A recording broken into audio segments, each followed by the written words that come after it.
নমস্কার বন্ধুরা, আজকে চলে এসেছি নতুন একটা ব্লগ নিয়ে। মেয়ের জন্মদিনের ব্লগ। জন্মদিনের শুরুতেই মেয়ে স্কুলে যাচ্ছে। স্কুল থেকে সেই যে বেলুন ফোলানো, ডেকোরেশনের কাজ হচ্ছে, আর এইদিকে রান্না বান্না চলছে। সন্ধেবেলা আমরা প্রথমে একটু ফটোশ্যুট করে নিলাম, এরপর আশীর্বাদ পর্ব। প্রথমে আমি আশীর্বাদ করতে শুরু করলাম। বাচ্চাগুলো যে ধৈর্য ধরে বসে আছে, এটাই আমাদের কাছে অনেক।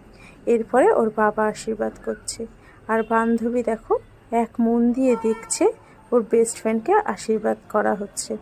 এরপর আসছে ওর দাদু আশীর্বাদের পরে শুরু হয়ে যাবে কেক কাটিং। দেখো সবাই মিলে একসাথে ফু দিয়ে মোমবাতিটাকে নেভাচ্ছে।